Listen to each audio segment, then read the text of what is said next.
si bien lo hablamos un poquito la vez pasada, qué pasa con toda la parte nueva que es la parte quirúrgica. Y yo voy a tratar de darles un poquito de información. Tienen material en el Classroom, no sé si vieron que hay un PowerPoint sobre tiempos quirúrgicos. Sí, lo vimos. Bien, entonces, a ver,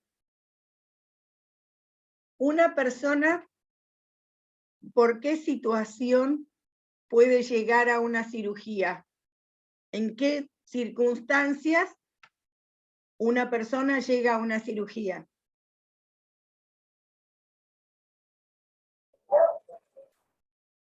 Puede ser porque fue programada como, no sé, una cesárea, también es una cirugía. Puede ser Sí. por el apéndice, que no es programada, pero bueno, se va a cirugía. Porque, no sé, algún órgano del cuerpo no está resistiendo, no está funcionando bien y bueno, se hace una cirugía para tratar de regular lo que esté mal dentro del organismo.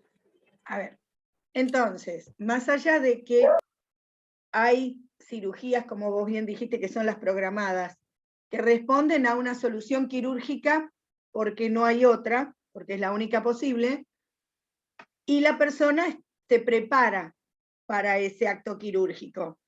Con lo cual, se hace una serie de estudios, se ve si está en condiciones, si no, se trata de mejorar esas condiciones, pero a veces puede ser por una situación de un accidente, generalmente las traumatológicas vienen así, o por una complicación de un estado de una persona que está internada y se complique y necesite una resolución quirúrgica. La persona que se programa va a tener un tiempo con el cirujano que va a prepararse para ese acto quirúrgico, no solo en cuanto a la batería de análisis, sino a lo que le van a intervenir. Generalmente vieron que todos nosotros tenemos que explicar las intervenciones antes de realizarlas para que el sujeto de atención esté totalmente consciente de los alcances, de los riesgos, de los problemas. Cuando una cirugía es programada, normalmente esto se conversa con el cirujano y la persona tiene oportunidad tranquila de realizar todas las consultas que crea necesario, pero cuando la situación se vuelve repentina, a veces no tienen esos tiempos. Una persona que haya tenido daños graves en un accidente, por ejemplo, y probablemente a lo mejor ni se le explique mucho, vaya directamente a quirófano para ver cómo se resuelve esa situación y qué se puede hacer. Entonces, es distinto desde el lado, porque ustedes van a tener este año otra materia, seguramente en el cuatrimestre que viene, que es salud mental. Desde el lado psicológico, hay una persona que puede llegar con una preparación para el acto quirúrgico y otra que a lo mejor se toma conciencia después de haber salido de ese acto quirúrgico. Entonces, en cuanto a las consideraciones de salud mental, no van a estar en igualdad de condiciones. Y todo lo que refiere a la parte mental y lo que refiere al estrés, es fundamental que la persona esté tranquila para que la recuperación pueda darse en un tiempo menor. Vas entendiendo un poco esto, te resulta lógico, ¿no? Sí. Bien. Esto sí lo voy entendiendo, sí. Entonces, ya sea de manera repentina o programada, una persona va a ingresar y va a haber que hacerle determinados cuidados de enfermería previo al acto quirúrgico. Este tiempo se lo llama prequirúrgico. Si es una emergencia, el prequirúrgico va a ser muy breve porque a lo mejor se puede realizar únicamente un control de signos vitales y una asepsia lo más general posible. Si la persona ingresó con tiempo, va a tener por lo menos un periodo cercano a las 24 horas previas en cualquier acto de cirugía un poco más importante, y va a traer toda una cantidad de análisis que van a ser controlados por el médico. Enfermería no recibe este tipo de información, sino que directamente la carpeta con análisis y demás la ve directamente el médico tratante, cuanto mucho es un pase de manos. Nosotros tenemos que recepcionar a la persona, y lo hablamos un poquito en la clase pasada, creo, esto de, obviamente, controlarle los signos vitales, como fundamental el baño prequirúrgico, el retiro de todo tipo de piercing, alhaja, objeto que tenga colocado, insertado en su cuerpo, todo lo que sea móvil, aún prótesis dentales, lo que no está agarrado, lo que no sea un implante, una corona, lo que sea prótesis móvil, tiene que sacarse todo, porque puede generar problemas llegado a un caso de una emergencia. Entonces, si son objetos de valor, hay que hacer un inventario, o hay que entregárselo a un familiar con un testigo, porque nunca sabemos qué se puede llegar a reclamar o no. Y todo lo que se refiera a maquillaje, a esmalte, etcétera, todo eso debe retirarse. La persona debe ingresar a quirófano con las uñas naturales para que pueda colocarse un sensor, generalmente el saturómetro, y en necesidad de medir a través de la uña. Entonces, con más razón, y a veces la gente no viene preparada como para eso porque se le explica, pero a veces no lo cumplen. Y de emergencia, un enfermero puede estar tratando de quitar un esmalte de uñas sin tener elementos. Esto puede ser una complicación. Por esto, todo esto se le explica mucho a la persona antes de ingresar. Generalmente, para las cirugías importantes, va a haber un reposo gástrico. O sea, la persona no va a ingerir alimentos, en algunos casos, en 24 horas, en algunos casos solo en 12. Pero se pretende que el aparato digestivo esté limpio. Entonces, hablamos de que el baño prequirúrgico se hace con una solución antiséptica. Generalmente el de primera elección es la iodopovidona, pero al 5%, no al 10%, como usamos para hacer asepsia. La iodopovidona jabonosa viene al 5%. De no haber, se puede utilizar clorexidina o algún otro similar, pero de preferencia el mejor antiséptico es la iodopovidona. Entonces, la persona ingresa solamente con camisolín, cofia y botas. Desde el momento en que vienen a llevarla a esa persona al quirófano, ustedes deben registrar en la hoja de enfermería, y aún más importante en el libro report, que este sujeto se retira del servicio, porque ahí terminan las responsabilidades legales para ustedes en ese momento. Entonces, no es una situación menor, es imprescindible que haya control de si la persona está a cargo del enfermero o no. Eso legalmente. Puede pasar cualquier cosa inmediatamente después. Hola, ¿qué tal? Puede pasar cualquier cosa inmediatamente después y se nos pueden hacer cargos a nosotros. Entonces, yo, enfermera de piso que recibía al paciente, que le indiqué cuál era su cama, su unidad de paciente, que le revisé todo, el paciente debe ingresar con una vía, de preferencia un buen calibre, generalmente un 16, si no es un 16, mínimo un 20, y con los parámetros vitales estables. Si los parámetros vitales no están estables, el cirujano no opera. Con el baño prequirúrgico, sin herramientas, sin elementos, todo lo que corresponda a asistencia a esta persona para esta circunstancia, que es donde trabajamos tal vez mucho, es el prequirúrgico, donde es responsabilidad nuestra controlar que todo esto esté. No los análisis previos. A ver, normalmente los enfermeros tenemos muy poco contacto con el cuerpo de la historia clínica.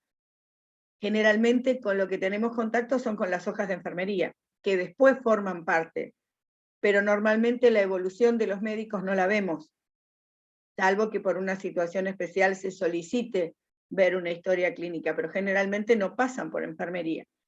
Entonces nosotros tenemos que basarnos únicamente en nuestros controles y, como dije al principio, Valeria no estaba, para la estabilidad mental es preferible que la cirugía, que es un acto, es una injuria, es un acto cruento, la persona no venga de un accidente y termine en el quirófano sin darse cuenta, que haya una preparación, que el cirujano haya tenido una buena explicación de lo que van a realizar y se haya sacado las dudas para que dentro de lo posible esta persona llegue a quirófano con el menos estrés que se pueda tener.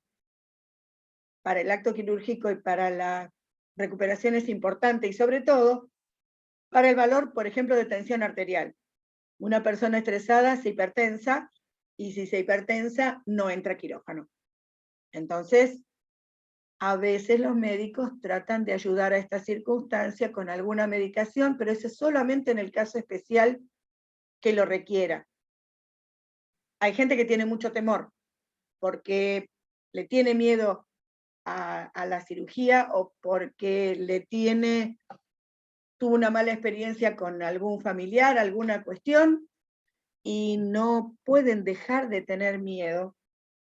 Y ustedes saben que el miedo, el temor, alteran los signos vitales y nos encontramos con una persona que no va a descansar, que va a estar demandante todo el tiempo y se complica. Terminamos con las atenciones del prequirúrgico y vamos al acto quirúrgico. Como les dije, dentro del quirófano es muy raro que haya un enfermero. Generalmente hay un anestesista, un instrumentador y el cirujano, mínimo. A veces hay 2 cirujanos. Originalmente en el equipo de quirófano había un enfermero que se llamaba circulante, que era el que controlaba signos vitales y otras cosas menores. Pero como el instrumentador también sabe hacerlo, y el que se ocupa de controlar durante todo el acto quirúrgico los signos vitales y la sedación del paciente es el anestesiólogo, se ahorran un sueldo, digámoslo de la manera más realista posible, y prácticamente casi en ningún lado hay un enfermero circulante en el equipo quirúrgico. Como sea la cuestión, termina el acto quirúrgico, el cirujano ha cerrado la herida, la cubre con una curación, y esa curación nadie la puede tocar hasta que el cirujano haga en el postquirúrgico la primer curación. Nosotros podemos detectar que hay alguna anomalía porque el apósito se llenó de sangre, porque el paciente refiere un dolor exagerado.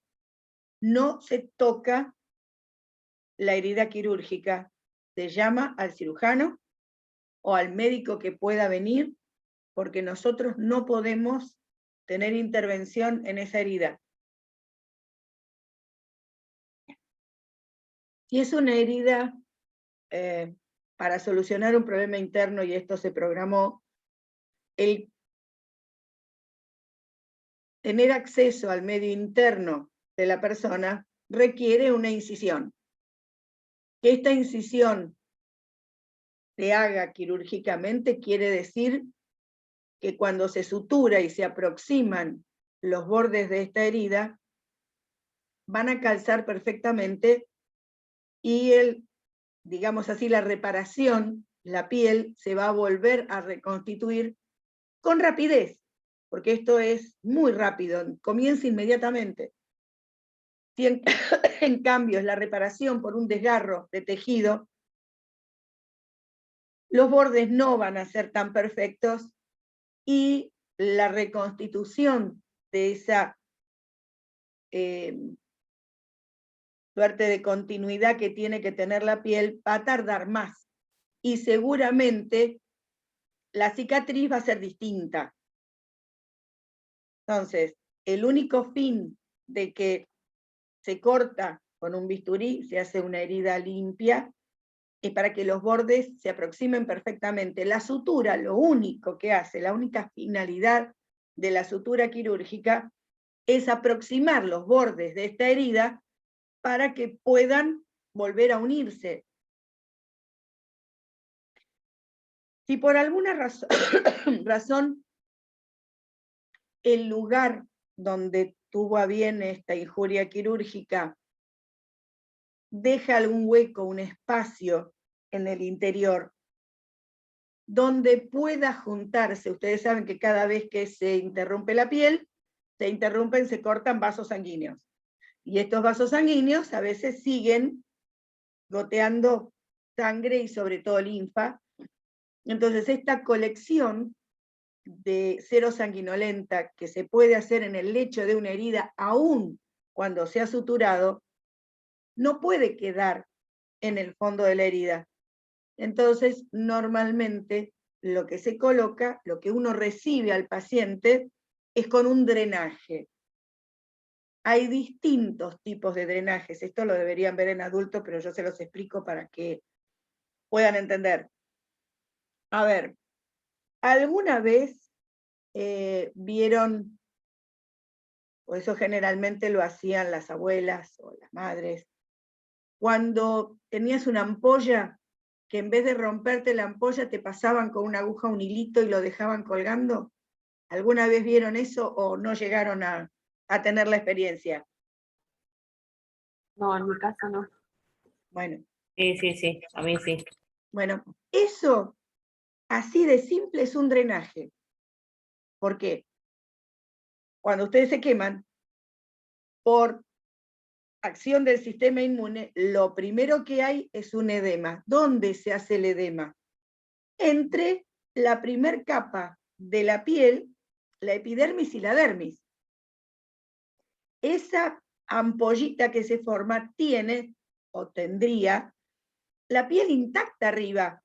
Lo que se hace, eso que decimos que se forma como agüita, generalmente es linfa, que molesta, a veces se rompe. Entonces, la cosa no es remover la piel, que es la barrera más importante que tenemos.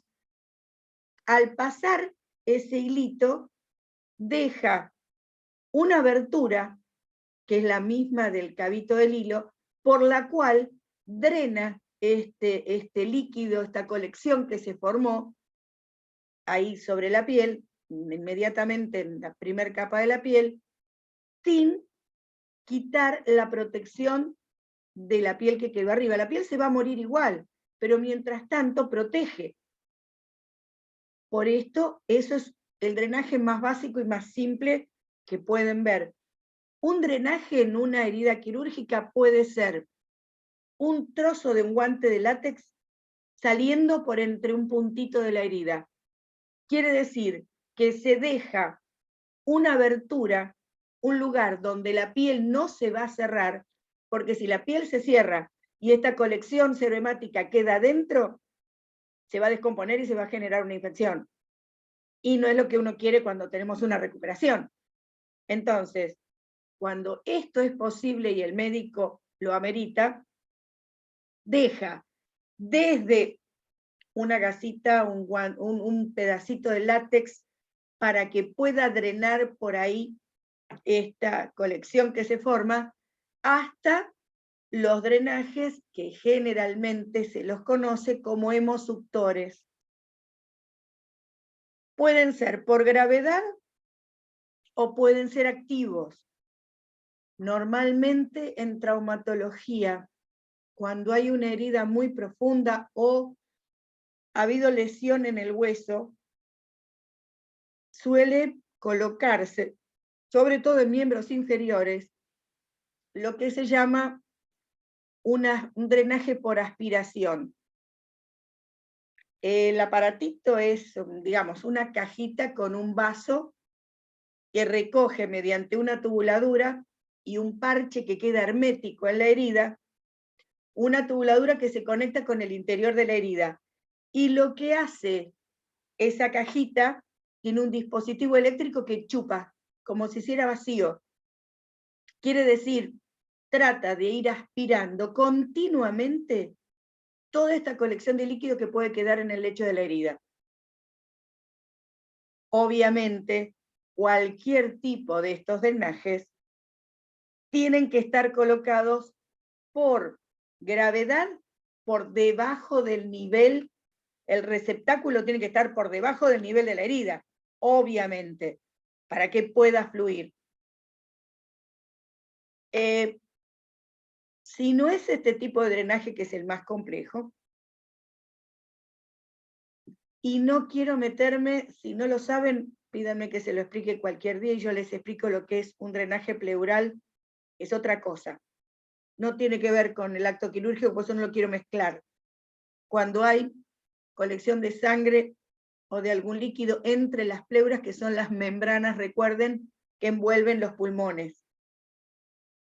Drenaje pleural es un drenaje especial.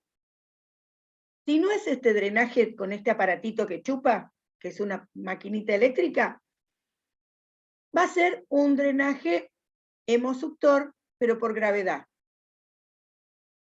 El dispositivo original es una tubuladura con una puntita en forma de cánula, como la K9, la que se pone en la nariz, que se coloca, el cirujano la deja colocada dentro de la herida, a veces se sujeta con un punto para que no pueda salirse con facilidad, y termina en algo que parece como un fuelle. Aparatito como un fuelle, yo tengo que limpiar uno, por ahí tengo uno para que lo vean, en donde se cierra el fuelle y se coloca con el fuelle cerrado. ¿Para qué? Para que la fuerza del aparatito de fuelle haga una succión hacia afuera. Por eso se llama hemosuctor. Además, por física sabemos que si yo tengo una botella que está llena de aire, le pongo un tubito, la tapa está hermética, no va a entrar nada si no le dejo salir el aire primero. O sea, un espacio que está ocupado por un volumen de algo, líquido o un gas, no puedo meter nada dentro mientras que esté este gas, lo tengo que dejar salir. El drenaje más común que van a ver en casi todos los hospitales es un sachet de suero vacío, todo enroscado para sacarle el aire, para que tenga capacidad, para que entre ese contenido del lecho de la herida fácilmente. Un cañito, una tubuladura que llega a la herida. Eso sale por un costadito de la curación. ¿Qué controla enfermería? Controla la calidad y la cantidad de lo que sale. En una operación de cirugía estética, por ejemplo facial, una rinoplastía, la reconstrucción de nariz, puede haber simplemente una jeringa como receptáculo. Eso también es un drenaje, un tubito finito como los de las tubuladuras que unen las butterfly, las mariposas, y tienen colgando una jeringa. para que en el espacio de la jeringa, obviamente con el émbolo retraído, pueda ingresar esta cantidad de líquido. Si yo evito que el lecho de la herida quede húmedo o con una colección de cero hemática, se va a cicatrizar más rápido, que es lo que todo el mundo quiere cuando hay una herida. Entonces, para que esto sea posible, si existe posibilidad de que se junte esta colección, se coloca un drenaje. Como dije, enfermería controla el volumen y el tipo. Si es solamente contenido serohemático, va a ser líquido. Algunas cirugías, por ejemplo, una cirugía de un cáncer de próstata, puede salir además tejido, coágulos. También todo esto debe registrarse. Si el contenedor de este drenaje se llena, no un poquito, y se ve que está por la mitad o se llena, nosotros podemos descartar el contenido siempre y cuando describamos exactamente cuál fue el contenido. Y generalmente esto se le pregunta al médico. Cuando viene un paciente con un drenaje, doctor, si se sube el volumen, ¿se puede descartar el contenido del drenaje o lo tengo que llamar antes de descartarlo? Porque a veces los médicos quieren ver ellos mismos, no que uno le cuente. Esto normalmente uno lo pregunta cuando la persona viene con un drenaje importante. El drenaje tiene que estar, como dije, siendo estos que son simplemente receptáculos donde se trabaja por gravedad, por debajo del nivel de la herida. No colgando para que tire de la herida. Generalmente se sostienen de la estructura de la cama. Para que no esté, no puede estar ni arrastrándose por el suelo, ni colgando de la herida del paciente. Esto es obvio. Salvo el drenaje que es eléctrico, que es hemosuctor, que es un aparatito que sí se coloca en el suelo.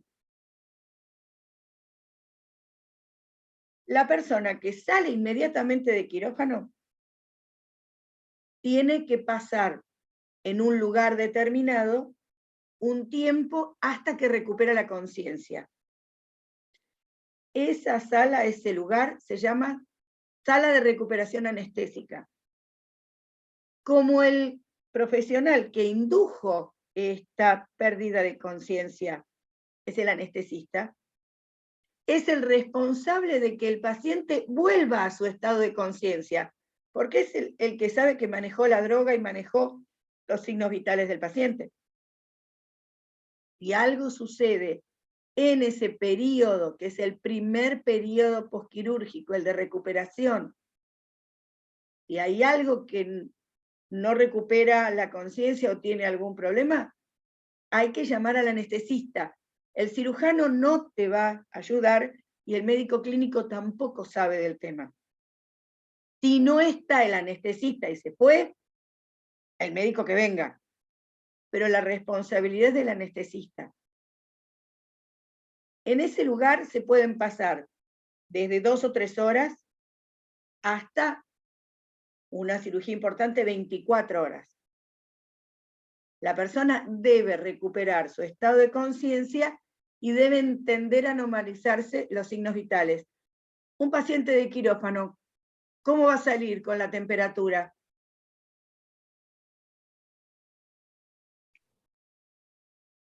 Baja.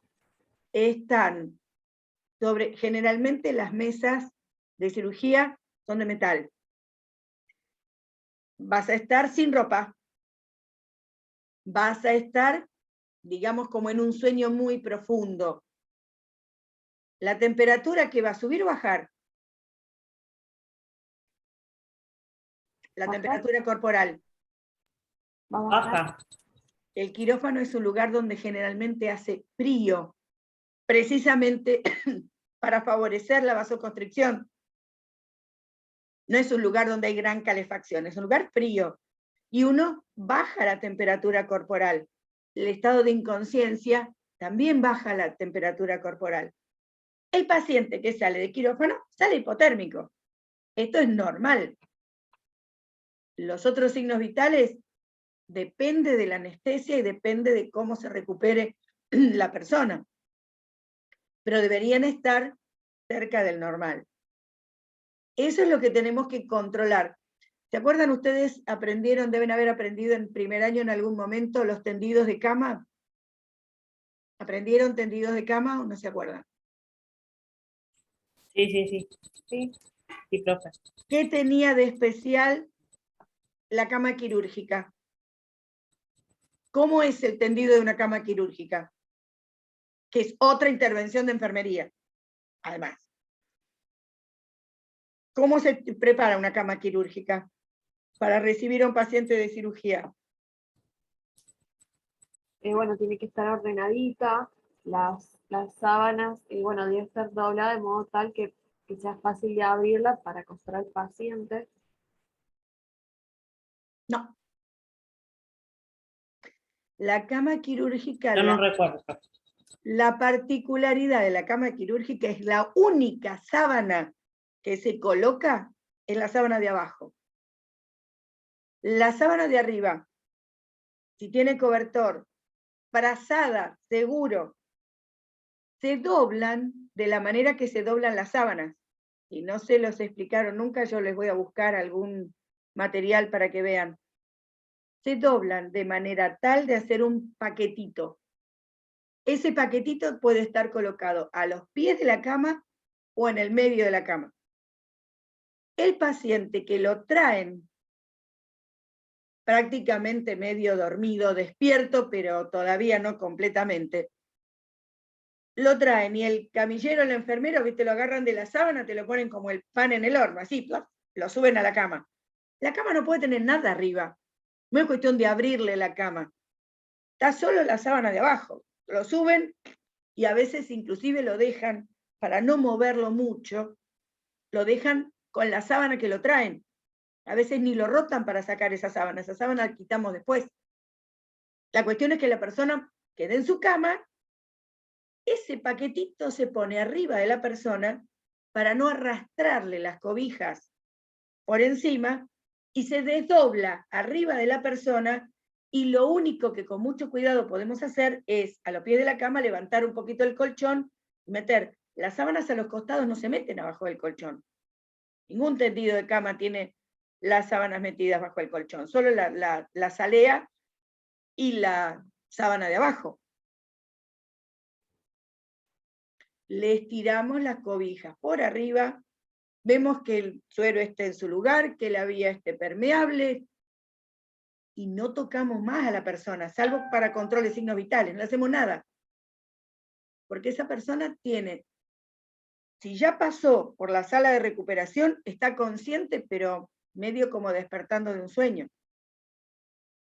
Esa persona, si es una cirugía medianamente importante, va a venir con un suero y va a venir con una sonda vesical para que no haga ningún esfuerzo, ni siquiera para que le coloquen un orinal. En esas condiciones viene un paciente de quirófano.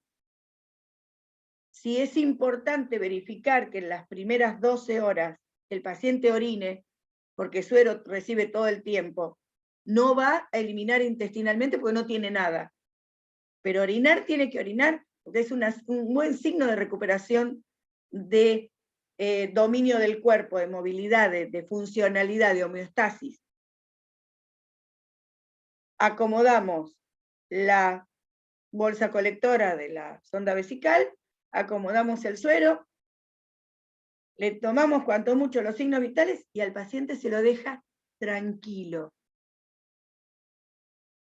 Generalmente, en las primeras 24 horas del periodo ya no es el posquirúrgico inmediato, sino es el posquirúrgico mediato.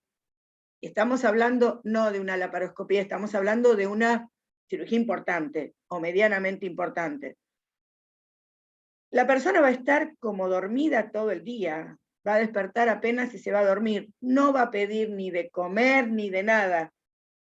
Lo único que ustedes hacen, controlarle los signos vitales, ver que no haya una hemorragia en la herida quirúrgica, ningún problema visible desde afuera, y esperar que el cirujano venga a hacer la primera curación. Cuando el cirujano hace la